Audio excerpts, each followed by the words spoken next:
안녕하세요. 한상준 변호사입니다. 오늘은 여러분들 리스 거의 마지막 부분인 것 같은데요. 예, 리스의 마지막 부분 어떻게 리스를 연장하는지, 그 다음에 내가 1년 정도 거의 다 리스를 살았어요. 그럼 그 부분에서 어떻게 할지 거기에 대해서 좀 말씀을 드릴게요.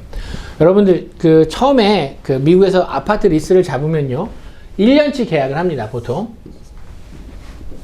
1년. 자, 근데 내가 한국에서 와서 만약에 예를 들어서 1월 1일부터 편하게 이제 1월 1일부터 이렇게 계약이 시작이라고 하죠. 근데 지난번에 말씀드렸듯이 예를 들어서 12월 17일 아파트 들어갔어요. 그러면 12월 17일부터 1년을 계산하는 게 아니에요. 1월 1일부터 1년을 계산합니다. 근데 요 날짜들에 대해서 이제 일자로, 그러니까 일수로 차임을 나눠서 이제 지급을 하죠. 그리고 여기부터 이제 월 렌트를 내기 시작하는 거예요. 그래서 이제 언제 끝나냐? 12월 31일 날 끝나죠. 항상 여러분들 렌트를 나눈 날짜는 첫 달 1일이에요. 그래서 1일부터 보통 얼마의 기간을 주냐면 5일 정도의 기간을 줘요. 그래서 1월 1일 날 만약에 렌트 가서 냈다. 근데 갔는데 문이 잠겨 있더라. 그래서 그럼 2일 날 가서 냈다. 그럼 레이트 피를 낼까요? 그러니까는 페널티가 있어요. 늦게 내면 돈을 한 5% 더 받는다 이렇게 돼 있는데 그런 경우가 아니라 한 5일 정도까지는 그레이스 피리어드죠. 그걸 줘요. 그래서 이걸 보통 그레이스 피리어드라고 해요. 그래서 만약에 1일 날 내라고 그러는데 1일 날 못 냈다. 2일 날도 못 냈다. 근데 보통 한 3일? 4일? 보통 한 5일 정도 준다고 생각하시면 될 것 같아요. 그러니까 비즈니스 데이 5일 정도를 그레이스 피리어드로 줘요. 그래서 그 사이에 가서 내셔야 되고요. 아니면 수표를 쓰죠. 수표를 써가지고 제출을 하시든지 그렇게 하셔야 됩니다. 그래서 항상 렌트는 매달 1일에 내는 걸로 기억하고 있으셔야 돼요. 자, 근데 우리가 1년으로 결정을 했어요. 1년. 그럼 확정 기간이죠.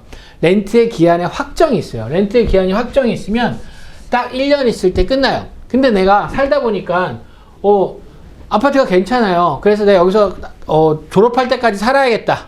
굳이 어디 이사 다니고 이런 것도 싫고 나는 졸업할 때까지 살아야겠다 라고 하면 여러분들 렌트를 리뉴를 해야 돼요. 리뉴한다고 그러거든요. 근데 굉장히 중요한 점이 뭐냐면 언제 아파트를 리뉴할 것인가가 아파트 리스트에 나와 있어요. 그 부분을 항상 보셔야 돼요. 왜냐하면 저희가 처음에 아파트에 들어간다든지 그럴 때는 너무 기쁜 거예요. 어디 이것도 뭐 갖고 와라, 저거 갖고 와라, 이래라 저래라 말을 많아서 렌트를 줄지 안 줄지 막 모르다가 갑자기 이제 너 아파트 들어와도 돼? 오케이 났어? 어프로브 났어? 그러고 나면 그때 아파트 들어가서 아이케아 가가지고 의자도 사오고 책상도 사오고 막 그러는데 그리고 이제 잘 지내요. 그러다 보니까 사실은 언제 아파트 날짜가 끝나는지 정확하게 리스트를 보지 않는 부분이 문제가 있어요. 시작하는 데만 너무 초점을 보다 보니까 종기, 즉 끝나는 시점에 대해서 신경을 안 쓰는 거예요. 보통 어떠냐면 아파트가 끝나기 한 달, 두 달, 요때까지 뭘 해야 되냐면은 내년에 아파트를 리뉴할지 언제 해야 될지를 딱 정해놔요. 리스트에. 딱 여기 정해놓는 날이 있어요. 그걸 리스트를 보셔야 돼요. 보통 끝나기 한 달, 두 달, 세 달, 세 달이나 두 달이나 그건 아파트 정책에 조금 다를 수도 있는데 요렇게 딱 정해놓은 날이 있어요. 그래서 요 날 지나서 야, 나 아파트 리뉴할게. 그러면 어떻게 될까요? 요렇게 딱 정해놓은 날짜 지나서 아파트 리뉴하겠습니다. 예? 한국은 주택임대차법상 2년까지 있을 수 있어. 이렇게 얘기할 수 있을까요? 못하죠. 예. 아파트 그렇게 못합니다. 왜냐하면 아파트는요 각 주에, 그러니까는 예를 들어서 뉴욕주, 버지니아주, 메릴랜드주, 캘리포니아주 이런 데 다 달라요. 각 주에 정해놓은 법이 있어요. 근데 지금 제가 얘기하는 건 내가 버지니아에 있기 때문에 버지니아주를 근거로 얘기하는데 대부분 거의 비슷해요. 계약서에 다 나와 있어요. 그러니까 계약서를 보시면 종기, 이게 지금 확정부예요. 1년 딱 정했는데 1년에서 끝나기 몇 달 전에 분명히 노티스를 주게끔 돼 있어요. 자, 매니지먼트에 전화해서 노티스 주면 될까요? 전화해서 노티스 줄게 안 돼요. 여러분 반드시 리튼으로 해야 돼요. 리튼. WRITTEN. 리튼 노티스. 무슨 뜻이냐? 반드시 문서로, 편지로 전해야 돼요. 편지로.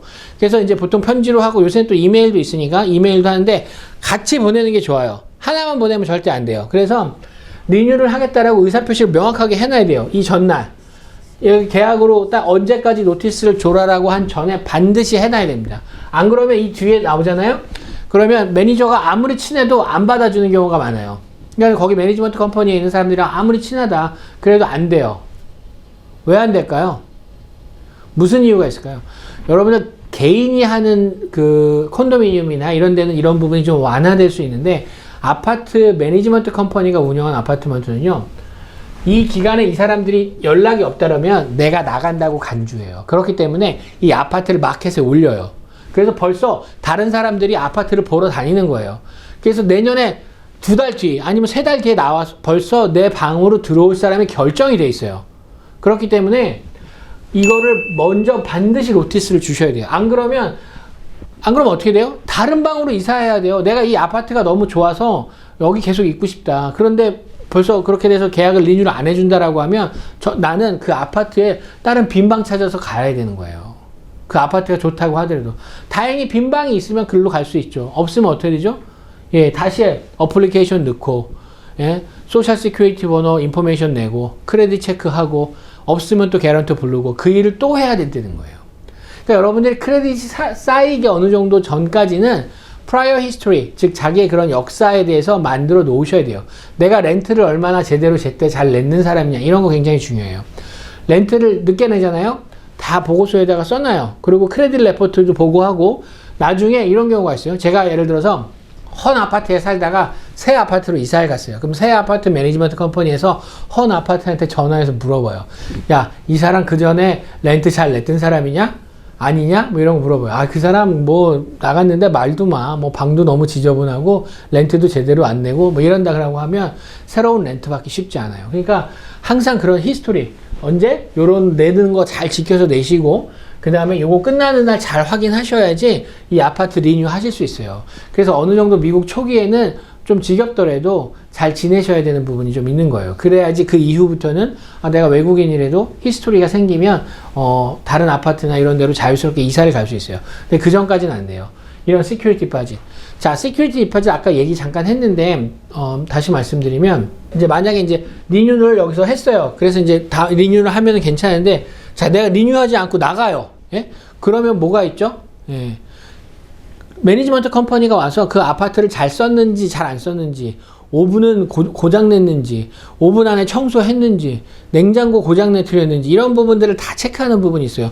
뭐 벽에다 액자 걸어놨는데 액자 뒤에 구멍이 빵 뚫렸다라든지, 이런 부분을 다 조사해요. 그 move out inspection이라고 하는데요.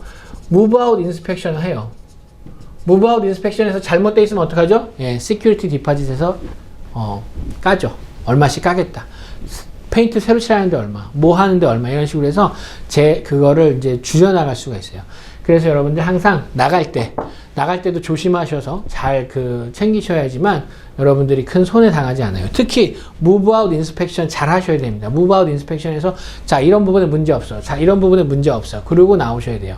한국 분들 같은 경우에 이제 예를 들어서 귀국을 하시는 분들 같은 경우 move out inspection을 다 끝냈어요. 그러고 나서 내일 비행기 타고 간다. 대한항공 타고 가.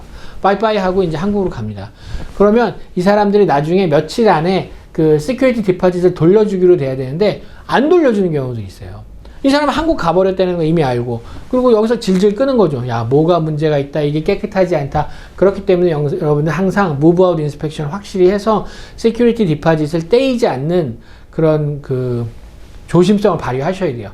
자, 오늘은 리스에 대해서 여러분들한테 이제 말씀드렸고요. 다음 영상부터는 또 다른 주제 가지고 여러분들한테 말씀드리도록 하겠습니다. 자, 오늘 여기까지 하겠습니다. 감사합니다.